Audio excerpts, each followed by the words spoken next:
नमस्कार दोस्तों। हम लोग आज क्रांतियों का युग के बारे में पढ़ेंगे। कल हमने यूरोप में राष्ट्रवाद का निर्माण को पढ़ लिया था। तो आगे हम लोग क्रांतियों के युग के बारे में पढ़ेंगे और किस तरह से आपने देखा था कि 1815 की वियना संधि हुई और किस तरह से धीरे धीरे उसमें बदलाव आते गए। तो आज हम 1830 से 1848 तक पढ़ेंगे और जानेंगे कि किस तरह से इसमें सत्ता बहाल हुआ और किस तरह से हटाया गया। तो सबसे पहले हम शुरू करेंगे। प्रथम विद्रोह फ्रांस में जुलाई 1830 में हुआ था। जो प्रथम विद्रोह हुआ था वो फ्रांस में कब हुआ था? जुलाई 1830 में हुआ था। जिन्होंने 1815 के बाद रूढ़िवादी प्रतिक्रिया के दौरान सत्ता में बहाल, जो 1815 में जो था रूढ़िवादी प्रतिक्रिया जो सत्ता में बहाल हुए थे, उन्हें अब उदारवादी क्रांतिकारियों ने उखाड़ फेंका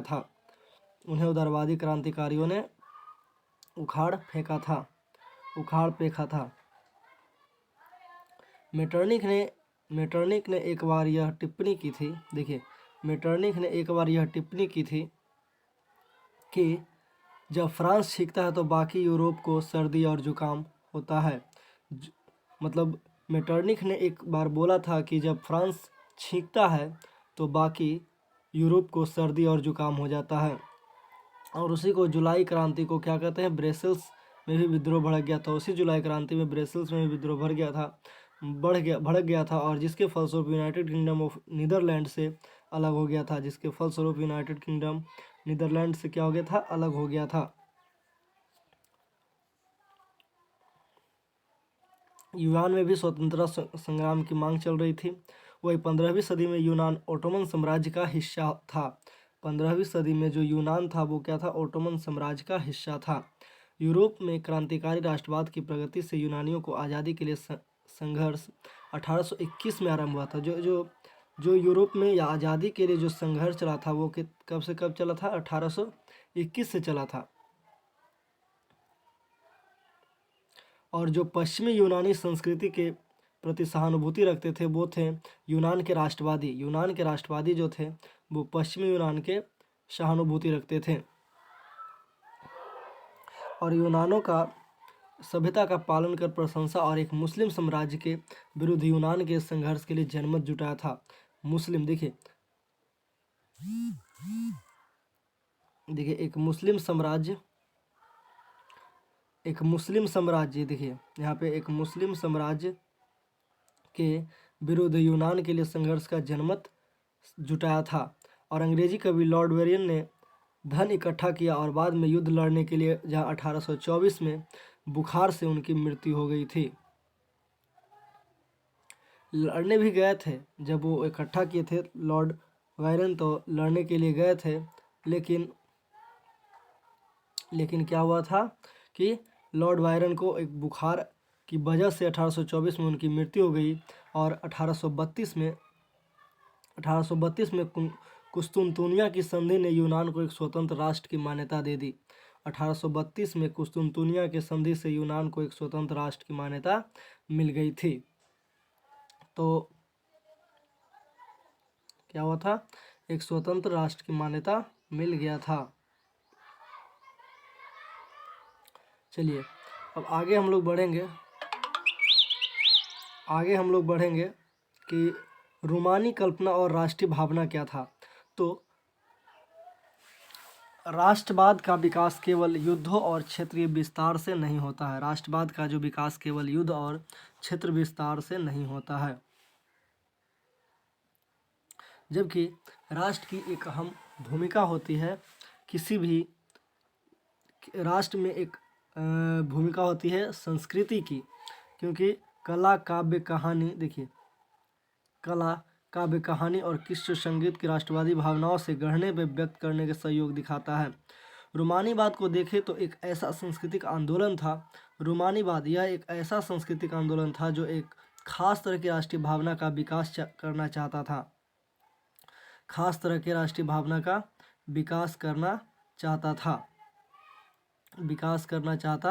था। और रोमानी कलाकारों के और कवियों ने तर्क वितर्क देते हुए विज्ञान और महिमामंडन की आलोचना की और भावनाओं के अंतर्दृष्टि से रहस्य भावनाओं पर जोर दिया। उनका प्रयास था कि साझा सामूहिक विरासत को अनुभूति और एक नया साझा सांस्कृतिक अतीत की राष्ट्र के आधार बनाया जाए। ठीक है, वो चाहते थे कि मतलब कि नया सांस्कृतिक अतीत को राष्ट्र का आधार बनाया जाए। जर्मन दार्शनिक योहान ग्रानफिल्ड जैसे यूनानी रोमानी चिंतकों ने यह दावा किया कि सच्ची जर्मन संस्कृति के नाम आम लोगों में निहित थे। राष्ट्र यानी कि वोल्क्राइसर का सच्चा आत्मा लोक गीतों और जन काव्य और आलोचनाओं से प्रकट थी, लोक नृत्यों से प्रकट थी। इसीलिए लोक संस्कृति के इन स्वरूपों को एकत्र किया गया था,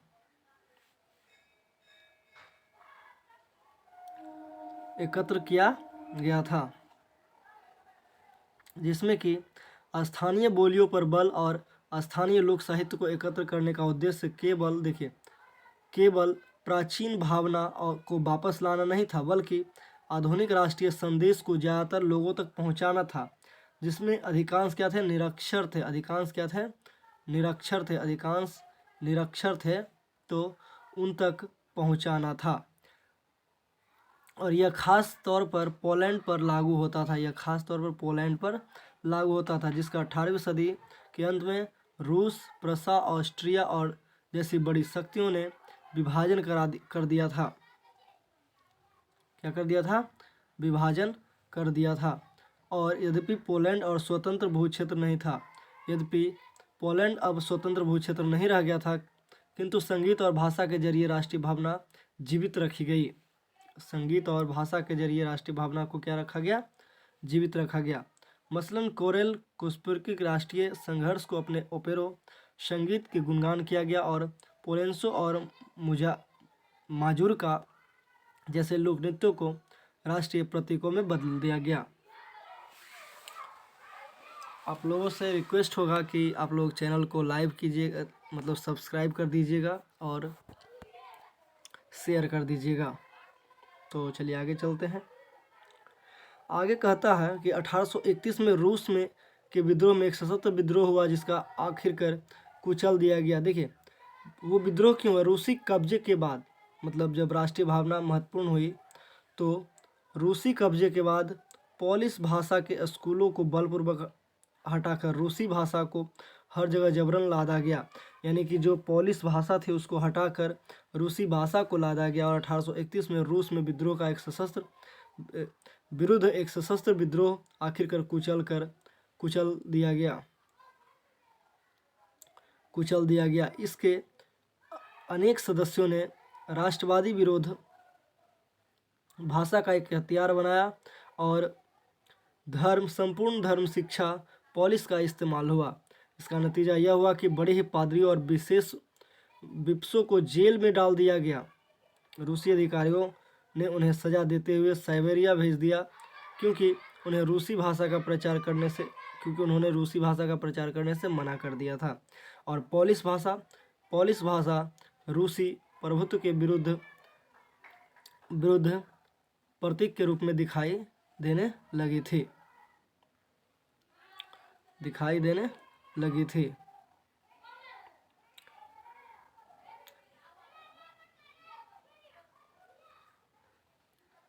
1830 के दशक में यूरोप में भारी कठिनाई लेकर आया। 19वीं सदी में प्रथम भाग में यूरोप की जनसंख्या में जबरदस्त वृद्धि हुई।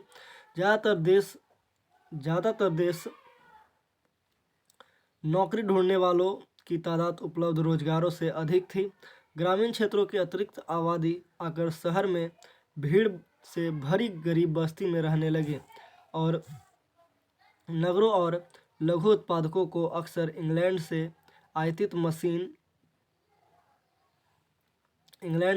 मशीन बने सस्ते कपड़े की कड़ी स्पर्धा का सामना भी करना पड़ रहा था। इंग्लैंड में औद्योगिकरण के स्तर पर महाद्वीप से ऊंचा था और महाद्वीप को यह प्रतिस्पर्धा कि कपड़ा उद्योग से ज़्यादा झेलनी पड़ रही थी, क्योंकि उसका मुख्य उत्पादन कारखानों से होता था, लेकिन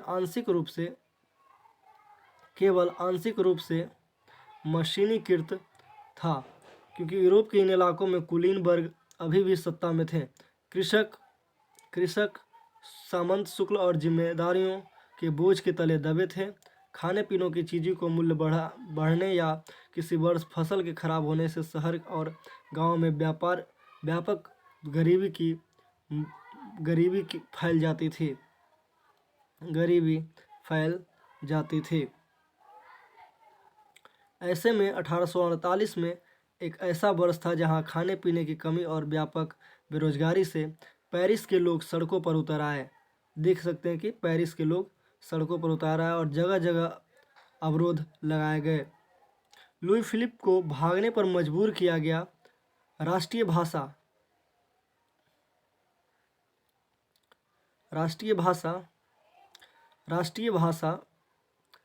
नेशनल असेंबली, राष्ट्रीय सभा का नेशनल असेंबली ने एक स्वतंत्र गणतंत्र की घोषणा करते हुए 21 वर्ष से ऊपर सभी वयस्क पुरुषों को मताधिकार प्रदान किया और काम करने के अधिकार की गारंटी दी और रोजगार उपलब्ध कराने के लिए राष्ट्रीय कारखाना स्थापित किए गए।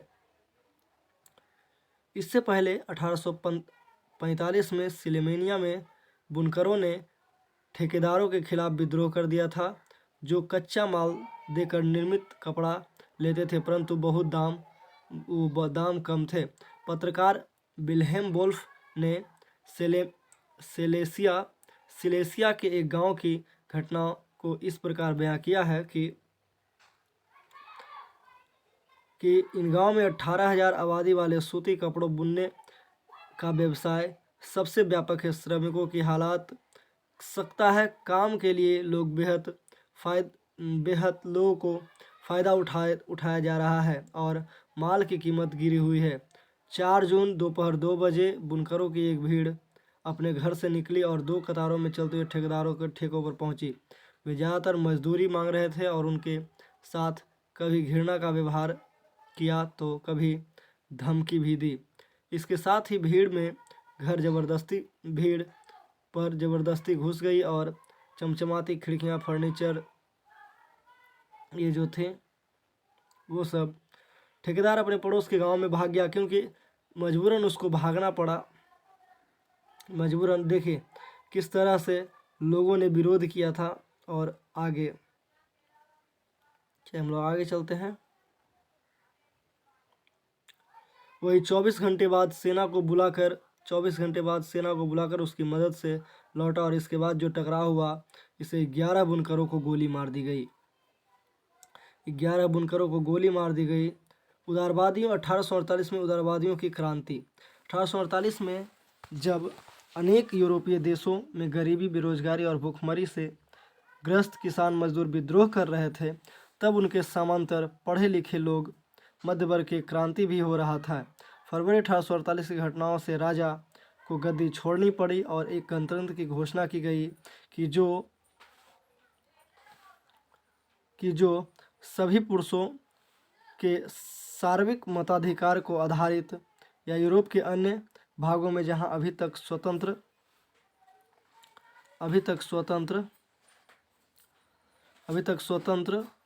राष्ट्र राज्य अस्तित्व में नहीं आए थे, जैसे Germany, Italy, Poland, Austria, Hungarian साम्राज्य, वहाँ के उदारवादी मध्य वर्ग के स्त्री पुरुष ने संविधानवाद की मांग को राष्ट्रीयकरण की मांग से जोड़ दिया और उन्होंने बढ़ते जन असंतोष को फ़ायदा उठाया और एक राष्ट्र के निर्माण की मांग की ओर बढ़ा।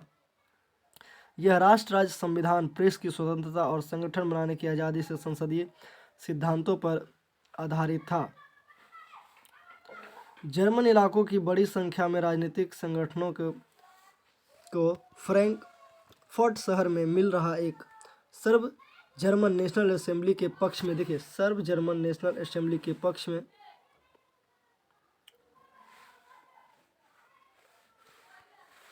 सर्व जर्मन नेशनल असेंबली के पक्ष में मतदान का फैसला किया गया। 18 मई 1848 को 831 निर्वासित प्रतिनिधियों में एक सजे धजे जुलूस में जाकर फ्रैंकफर्ट संसद में अपना स्थान ग्रहण किया। यह संसद सेंट पॉल चर्च में आयोजित हुआ और यह एक जर्मन राष्ट्र के लिए एक संविधान के रूप में तैयार किया कि इस राष्ट्र की अध्यक्षता एक ऐसे राजा को सौंपी गई जिसे संसद के अधीन रहना था। जब प्रतिनिधि ने प्रसा का राजा फ्रेडरिक विल्हेम चतुर्थ को ताज पहनने की पेशकश की तो उसने उसे अस्वीकार कर उन्होंने राजाओं का साथ दिया जो नवनिर्वाचित सभा के विरोधी थे। जहां कुलीनबर्ग और सेना का विरोध बढ़ गया, वहीं संसद का सामाजिक आधार कमजोर हो गया। संसद के मध्य वर्गों के प्रभाव अधिक थे, जिन्होंने मजदूरों और कारीगरों की मांग का विरोध किया और उनका समर्थन खो बैठा। अतः सैनिकों को बुलाया गया और असेंबली भंग होने पर मजबूर हुई। तो क्या हो गया, असेंबली को भंग करना पड़ा। उदारवादी आंदोलन के अंदर महिलाओं ने राजनीतिक अधिकार प्रदान करने का मुद्दा विवादास्पद था। हालांकि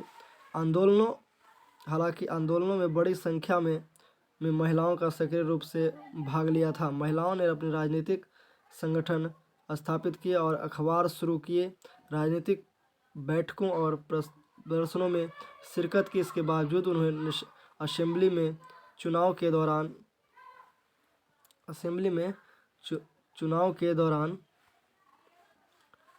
देखिए, असेंबली में उन्होंने भाग लिया था और असेंबली में चुनाव के दौरान मताधिकार से वंचित कर दिया गया। इनको क्या कर दिया गया, महिलाओं को मताधिकार से वंचित कर दिया गया। जब सेंट पॉल चर्च में फ्रैंकफर्ट संसद की सभा आयोजित की गई थी, तब महिलाओं का केवल प्रक्षेपकों की हैसियत से दर्शकों के दीर्घ में खड़ा होने को कहा गया था। हालांकि रूढ़िवादी ताकतें 1848 में उदारवादी आंदोलनों को दबा पाने में कामयाब हुई। 1848 में उदारवादी आंदोलनों को दबा पाने में कामयाब हुई, किंतु वे पुरानी व्यवस्था बहाल नहीं कर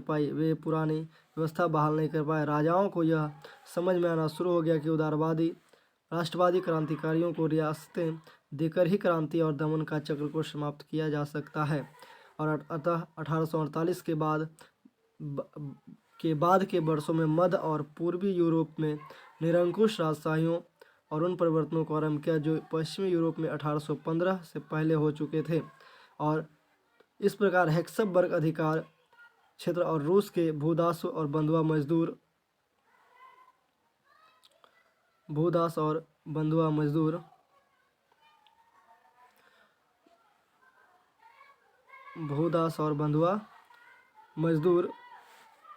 जो थे उनको समाप्त कर दिया गया, भूदास को समाप्त कर दिया गया और हेक्सबर्ग शासकों ने हंगरी के लोगों को इकट्ठा स्वायत्त ज़्यादा प्रदान किया गया। हालांकि इससे निरंकुश मैनगारों को प्रभुत्व रास्ता साफ हो चुका